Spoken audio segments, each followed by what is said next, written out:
Imagine being a queen, the symbol of elegance and refinement, and finding yourself dragged before a revolutionary tribunal, accused of a crime so shocking that it still echoes through history.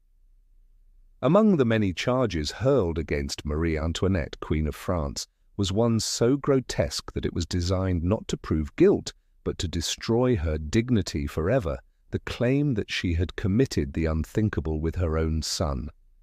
This accusation was not born of truth, but of a desire to dehumanize, humiliate, and annihilate her image in the eyes of the French people. Born in 1755, Marie Antoinette was the 15th child of Empress Maria Theresa of Austria. Married at just 14 to the French Dauphin, the future King Louis XVI, she entered a foreign court where suspicion and intrigue surrounded her every move. Initially welcomed for her beauty and charm, she soon became a lightning rod for criticism, blamed for extravagance, political failures, and the growing resentment of the French monarchy. Her every action was scrutinized, her every indulgence exaggerated into scandal. The French press, fueled by revolutionary sentiment, painted her as Madame Deficit, a queen who supposedly bled France dry with her spending, even as the nation starved. In this environment of hatred and suspicion, truth mattered little. Propaganda became the weapon of choice, and Marie Antoinette became its most convenient target. By 1789, the French Revolution had begun, and the royal family was swept into its violent tide. The monarchy collapsed, Louis XVI was executed, and Marie Antoinette was left alone, imprisoned with her surviving children. It was here, at her lowest point, that the darkest accusation of all was brought forth, an allegation that would horrify her, devastate her son, and cement her as one of history's most tragic figures. The accusation that Marie Antoinette had committed incest with her young son was not born of fact, but of political necessity. In 1793, after the execution of Louis XVI, revolutionaries sought to rid France of its monarchy once and for all. To accomplish this, they needed not only to remove the queen physically, but also to destroy her reputation.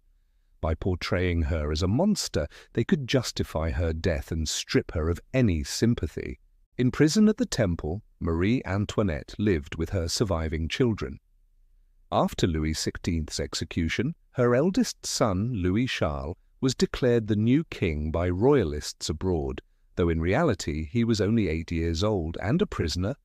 Revolutionary guards took him from his mother, isolating him, intimidating him, and manipulating his fragile mind.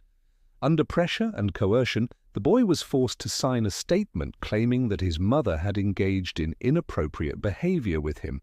This fabricated confession became the centerpiece of the revolutionaries' case against her.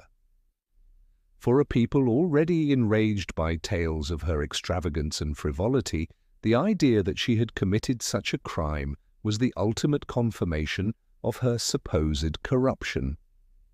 It was not truth, but it was effective. The trial that followed was less about justice than about spectacle. Marie Antoinette was already condemned the moment she walked into the courtroom. The incest charge was one of many accusations, but it was by far the most scandalous, designed to strip her of her last shred of dignity and ensure that the world remembered her not as a queen, but as a fallen, disgraced woman. Yet, in the face of this humiliation, she responded with a dignity that surprised even her enemies. The trial of Marie Antoinette was a performance staged for the people, and the charge of incest with her son was the centerpiece of this grim theatre. The courtroom was filled with hostile spectators, and the prosecutors piled on accusations: extravagance, treason, neglect of duty, and immorality. But when the charge of incest was read aloud, even those accustomed to revolutionary fervor were shocked. It was a crime so vile that merely speaking it was meant to poison her memory forever. The young Dauphin's coerced testimony was presented as proof. The boy had been separated from his mother, intimidated by guards, and instructed in what to say. His words were not his own, but the product of manipulation. Revolutionaries knew that such an accusation would break the Queen more effectively than any political charge. Yet Marie Antoinette's response to this grotesque allegation remains one of the most powerful moments of her life. Rising in the courtroom, she turned not to the judges, but to the women present, appealing to them as mothers. With a calm but firm voice, she rejected the charge, declaring that even to respond to such an accusation was an insult to motherhood itself. The words struck a chord. Even some of her fiercest critics were silenced, momentarily moved by her strength and dignity in the face of unspeakable humiliation. This moment of resistance, however, could not change the outcome. The trial was rigged, the verdict predetermined. For the revolutionaries, Marie Antoinette was not a woman but a symbol of tyranny, and her destruction was necessary. Yet her composure in the face of the incest charge ensured that she would not be remembered solely as a caricature, but as a queen who met her fate with courage. The incest accusation was only one of many charges, but it was the most devastating, designed to obliterate Marie Antoinette's humanity. To understand why it was so powerful, we must consider the role of propaganda in revolutionary France. For years, she had been the subject of vicious pamphlets known as libelles, scandalous publications that portrayed her as a foreign traitor, a wasteful spendthrift, and a woman of unrestrained desires. She was accused of everything from orchestrating orgies at Versailles to conspiring with France's enemies. The incest charge was simply the logical conclusion of a long campaign to vilify her. These pamphlets were not just idle gossip, they shaped public opinion. At a time when bread riots consumed Paris and the nation faced bankruptcy, Marie Antoinette became the convenient scapegoat. To the starving, she was the queen who supposedly told them to eat cake. To revolutionaries, she was the embodiment of corruption, a symbol that had to be torn down. When her son was used against her in court, it represented the culmination of this campaign. Revolutionary leaders understood that to break her completely, they needed not only to take her crown and her husband, but also to sever her maternal bond. By corrupting her relationship with her son in the eyes of the public, they aimed to erase any sympathy she might inspire. Marie Antoinette's rejection of the charge, however, showed her resilience. She could not change the trial's outcome, but she reclaimed her dignity in that moment. Her words reminded the world that beneath the crown was a mother, a woman, and a human being unjustly destroyed. It was a final act of defiance in a world determined to see her fall. After the trial, Marie Antoinette was sentenced to death. The incest charge had done its work, ensuring that she would not be remembered by contemporaries as a wronged queen, but as a woman unworthy of pity. The revolutionaries paraded her humiliation, presenting her not as a victim, but as a villain. Yet, ironically, this very attempt to destroy her reputation planted the seeds of her later martyrdom. On October 16, 1793, Marie Antoinette was led to the guillotine. Unlike her husband, who had been transported to his execution in a closed carriage, she was forced to ride in an open cart, exposed to the jeers of the crowd. Her once magnificent hair had been cut short, and she wore a plain white dress, a striking contrast to the lavish gowns that had once symbolized her supposed extravagance. Witnesses noted her composure.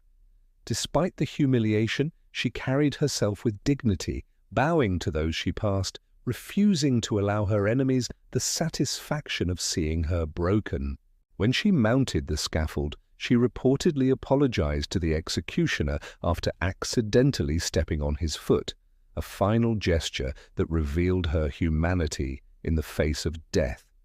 The blade fell, and with it ended the life of one of history's most infamous queens. Yet in death, Marie Antoinette began her transformation. The revolutionaries had sought to destroy her utterly, to make her a symbol of corruption. Instead, her courage, particularly in responding to the incest charge, ensured that she would be remembered not only for scandal, but for her resilience in the face of injustice. The legacy of the incest accusation did not fade with Marie Antoinette's death. For years afterward, it lingered as a stain on her memory, repeated in whispers, and in print as though it might contain some kernel of truth.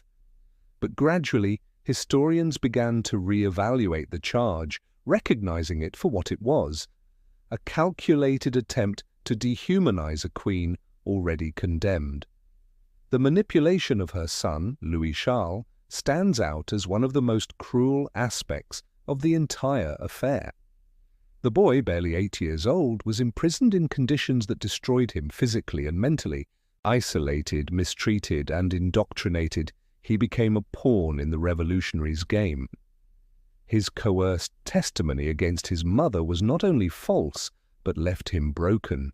He died in captivity at the age of just 10, never reunited with his family. His short, tragic life is one of the most painful consequences of the revolution's fury.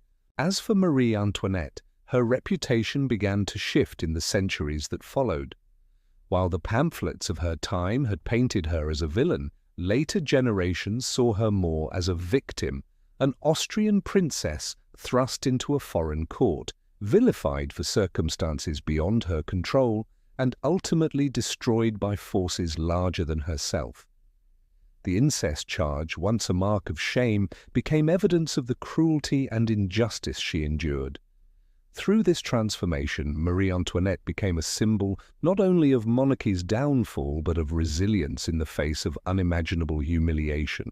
Her defiant response to the charge remains one of the most quoted moments of her life, an enduring reminder of her strength as both queen and woman. The case of Marie Antoinette also highlights the power of rumor and propaganda in shaping history.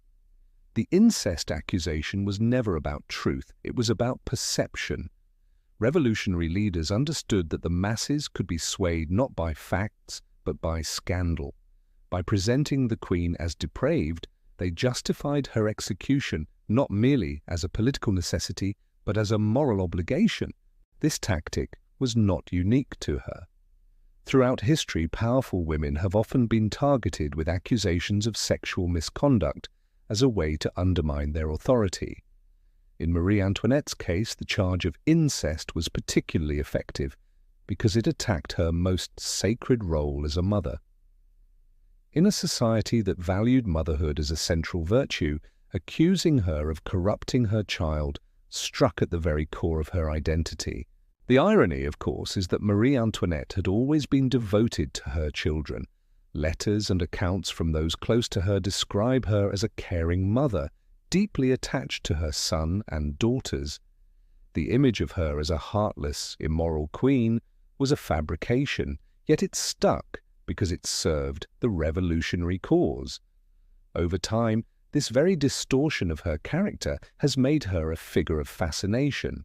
She embodies the tension between perception and reality, between the myths created by her enemies and the human truth revealed by her actions. The incest charge was meant to erase her dignity, but instead it has come to symbolize her endurance under one of history's most brutal campaigns of character assassination. In the aftermath of her death, Marie Antoinette became a figure of legend. For royalists, she was a martyr, a queen who faced her fate with courage and grace. For revolutionaries, she remained a symbol of monarchy's corruption. And for later generations, she became a tragic heroine caught between myth and reality. The incest accusation, so shocking in its time, is now widely recognized as one of the most unjust charges ever brought against a public figure. IT serves as a reminder of how vulnerable even the most powerful can be to the weapons of slander and propaganda. Marie Antoinette was not destroyed by facts but by stories, stories repeated so often that they became accepted as truth. Her life and death reveal the darker side of human society, our tendency to dehumanize those we hate, to strip them of their complexity and reduce them to caricatures. Yet her dignity in the face of such treatment restores a sense of humanity to her story.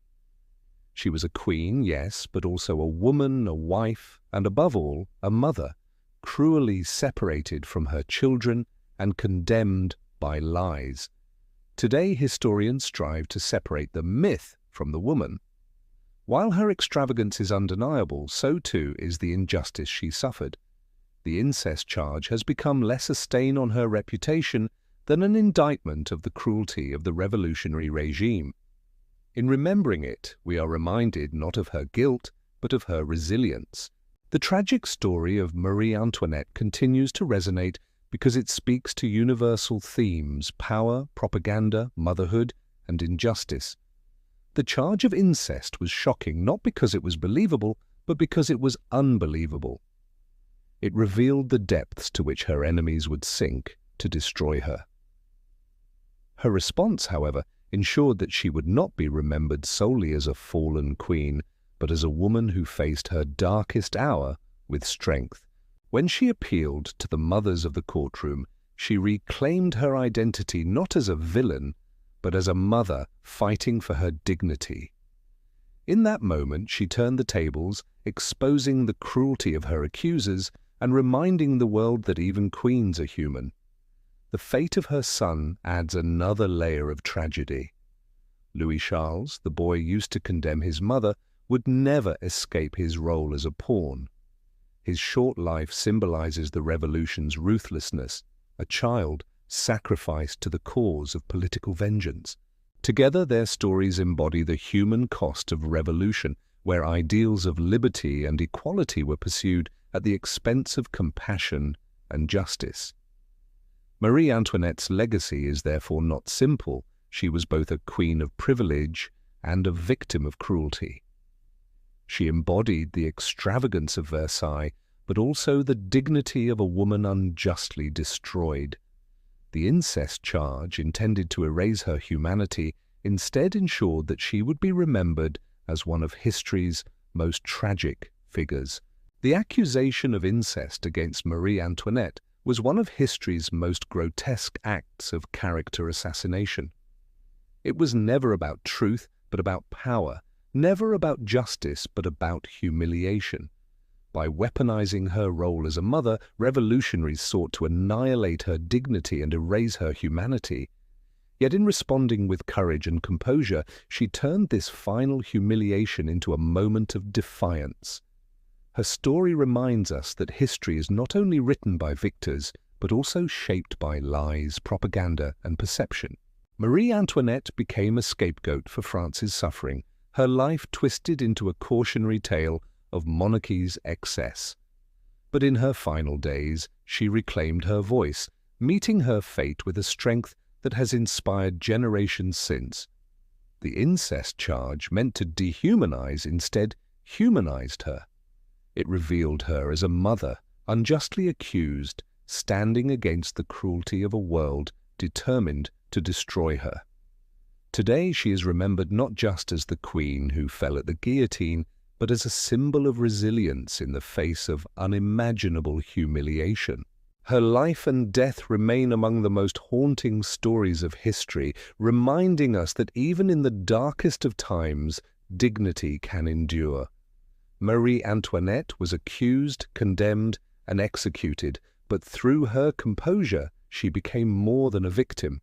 She became an enduring figure of courage. For more stories like this, tragic, powerful, and unforgettable, don't forget to subscribe for more content.